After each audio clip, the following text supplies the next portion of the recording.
स्वाखातो भगवता धम्मो सनिष्ठिको अकालिको महिमासिको पनायिको पच्चतम वेदितमो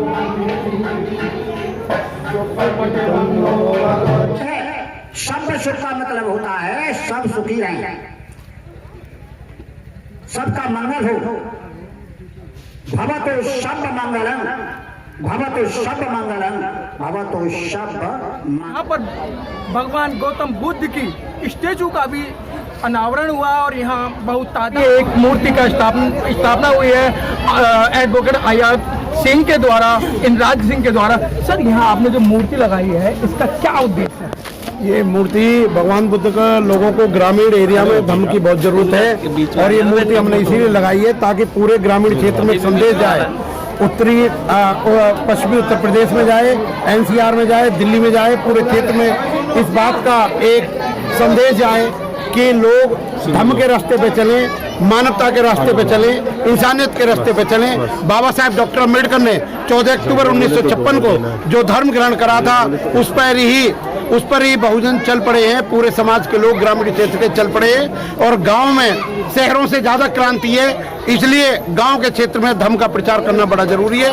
बाबा साहब की शिक्षाओं का प्रचार करना जरूरी है, इसलिए प्रोग्राम का आयोजन किया गया है और आसपास के गांव के लोगों को प्रेरित किया गया कि वो भी महीने में एक बार इस तरह का प्रोग्राम आयोजन करें ताकि लोगों में क्रांति आ सके, भगवान बुद्ध के मार्ग पर लोग चल सकें और लोग एक नया संदेश जा सकें कि ग्रामीण लोग जो है बहुत एनर्जेटिक हैं, ऊर्जा से भरपूर हैं और वो ज़्यादा लंबी दूरी तय कर सकते हैं। और मेरा मानना है जो बाबा साहब ने 22 प्रतिज्ञा बताई थी, 22वीं सदी तक हर बहुजन, हर दलित, हर शूद्र बौद्ध धर्म के अंदर होगा।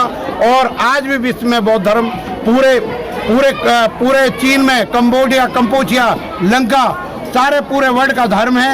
इसलिए हमारे लोग मानवता पे वो धर्म, हमने कोई धर्म नया ग्रहण नहीं कर रहे बल्कि हमारी अपने मूल धर्म में वापसी हो रही है। जिस तरीके से देखा जा रहा है वकील साहब, लोग धर्मांतरण की तरफ अपना रुझान कर रहे हैं और कहीं ना कहीं शासन प्रशासन उन लोगों को फिर टॉर्चर करता है, परेशान करता है, तो आप खुद एक अधिवक्ता है, इस मामले को कैसे सुलझा पाएंगे? धर्म बाबा साहब ने जो संविधान बनाया, धर्म की उसमें आज़ादी है, कोई आदमी किसी भी धर्म को ग्रहण कर सकता है। और जो हमारा संविधान का आर्टिकल 51H है उसमें बताया है कि it shall be the duty of every citizen of India, हर देश के नागरिक का एक कर्तव्य होगा कि वो साइंटिफिक सोच बढ़ाए, अंधविश्वासों को खत्म करे, रूढ़िवादी को खत्म करे, एजुकेशन बढ़ाए और साइंटिफिक टेम्परामेंट होना चाहिए। इसलिए ये जो धर्म का मामला है मनुष्य का निजी मामला है। सरकार रीच कर लोगों को तंग और परेशान करती है, उनकी व्यर्थ बात है और अब की बार में सरकार आने वाले इलेक्शन में हार जाएगी। इसलिए बौद्ध धर्म फैलेगा, दुनिया की कोई भी ताकत बौद्ध धर्म को भारत में फैलने से नहीं रोक सकती। जिस तरीके से देखा गया काफी जगह धर्मांतरण किया गया, लेकिन वहाँ के लोगों को रातों में पुलिसों ने टॉर्चर किया, लेकिन आप खुद एक अधिवक्ता है, लेकिन किसी भी सामाजिक वकील ने उन लोगों का सपोर्ट नहीं किया, सहयोग नहीं किया, क्या ये भी बात ठीक है? सर, मैं एक बात बताऊं, कोई कितने भी जुल्म कर ले, कोई कितना परेशान कर ले, दुनिया की कोई भी ताकत दलितों को बौद्ध धर्म में आने से नहीं रोक सकती। बौद्ध धर्म के अंदर लोग आएंगे और वकीलों की एक परेशानी ये है, जब तक उनके वकालतनामे में साइन ना हो, जब तक उन्हें कोई एंगेज ना करे, किसी भी व्यक्ति की कोई मदद नहीं की जा सकती। कोई कितनी भी अच्छी दवाई हो, अगर कोई रोगी उस दवा को नहीं खाएगा तो उसका जो है ना सही उपचार नहीं हो सकता है। इसलिए आज लोग आए, अपनी समस्या बताएं, हर कीमत पे होगी। और मैं बताऊं, किसी भी आदमी पर शुल्कास्ट पे जुल्म होता है, उस आदमी को भगवान भी मुझसे नहीं बचा सकता। अगर वो आदमी का मैं वकील हूं, अगर वो मार्ग पे कहे मदद ले। पहली बात, हमारे लोग सामाजिक परिवर्तन लाने के लिए कोर्ट कचहरी और उसका सहारा नहीं ले सकते, जबकि कानून का सहारा लेना चाहिए। और जो पुलिस वगैरह है, जो परेशानी, कोई परेशानी नहीं है, कोई पुलिस प्रशासन आपके मार्ग को नहीं रोक सकता। हम कानून के मुताबिक हैं, कानून के रास्ते पे चलें, कानून का पालन कर रहे हैं और हम देश के नागरिक हैं। हमें हर धर्म को, जो वैज्ञानिक धर्म है उसको हमें ग्रहण करने की हमें क्षमता है। दुनिया की कोई ताकत हमें नहीं रोक सकती। ये शक्ति हमें ऑनरेबल सुप्रीम कोर्ट देता है, ये शक्ति हमें ऑनरेबल हाई कोर्ट देता है, ये शक्ति हमें भारत का संविधान देता है और ये हमारा फंडामेंटल राइट है, हमारा मूल कर्तव्य है और ये हमारी फंडामेंटल ड्यूटीज भी है। जिस तरीके से वकील साहब आज अपने मंच के माध्यम से 10 से 12 गांव के प्रधानों को आह्वान किया कि अपने यहाँ भीम ज्ञान चर्चा या इस तरीके से भगवान बुद्ध और बाबा साहब के विचारों का आयोजन किया जाए, तो क्या आपको लगता है कि आने वाले समय में उन सभी ग्रामीण क्षेत्रों में वो सब प्रोग्रामों का आयोजन होकर लोग बौद्ध धर्म को अपनाएंगे? देखिए, दीपक से दीपक जलता है। हम बिल्कुल निराश नहीं है। समय अनंतर है, पृथ्वी विस्तीर्ण है जी। एक दिन अवश्य कोई पैदा होगा जो बाबा साहब डॉक्टर अम्बेडकर के शब्दों की कद्र करेगा। और मैं आपको बताऊं, ये जो परिवर्तन है ये गांव की तरफ चल पड़ा है। लोगों में ऊर्जा से भरपूर हैं लोग, और किसी तरह की कोई परेशानी नहीं। सब लोग चाहते हैं कि अब क्रांति आनी चाहिए, सामाजिक समानता आनी चाहिए, हर जुल्म को खत्म होना चाहिए। इसलिए लोग पूरी तरह से इस वाले परिवर्तन लाने के लिए वचनबद्ध हैं, और उन्होंने आज प्रतिज्ञा भी ली है कि हम बाबा साहब और भगवान बुद्ध के मार्ग पर चलेंगे। धन्यवाद। Thank you very much.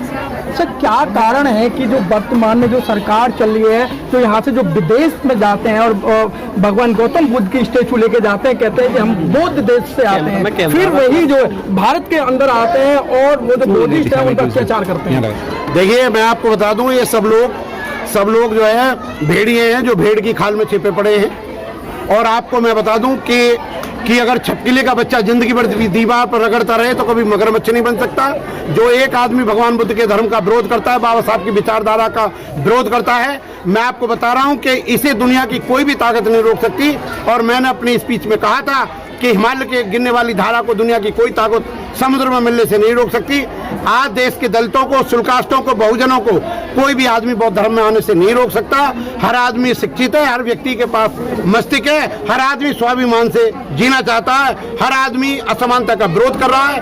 और आज हम सही माने में बाबा साहब के मार्ग पर चल रहे हैं। वकील साहब, अगला स्टेप क्या होगा, अगली तैयारी क्या है आपकी, ये और हमें बता दीजिए। देखिए, मैं आपको बता दूं, हमने 11 तारीख को अम्बेडकर भवन पर प्रोग्राम करा था। 20 अक्टूबर को हमने पत्रकार महोदय थे, हमने पार्लियामेंट के सामने बातें रखी थी। 24 तारीख को हमने अम्बेडकर भवन पर करा था। मनेंद्र भाई हैं। 25 तारीख में हमने अपनी बात जो पुरानी दिल्ली रेलवे स्टेशन के सामने बुद्ध विहार है वहाँ करा था। हमने पूरे लोगों को बुलाया, लेकिन हम किसी तरह से हम इस बात से लेके आज जो भीड़ थी, आज जो नई यूवी के लोग थे, नए स्टूडेंट थे, जो नई उम्र के आसपास के गाँव के 85 गाँव के लोग आए हैं, उस बात को लेकर हम पूरी तरह आशावान हैं। और हमें आशा है कि धीरे धीरे जो आदमी स्वाभिमान चाहेगा, इज्जत चाहेगा, विकास चाहेगा, तरक्की चाहेगा, आने वाले समय पर वो भगवान बुद्ध के मार्ग पर चलेगा, बाबा साहब की शिक्षाओं को मानेगा। जय भीम, नमो बुद्धाय। बहुत बहुत धन्यवाद आपके चैनल को, आपने पूरे विश्व में ये चीजें यहाँ गाँव की दिखाई। ठीक, thank you sir, thank you very Press the bell icon on the YouTube app and never miss another update.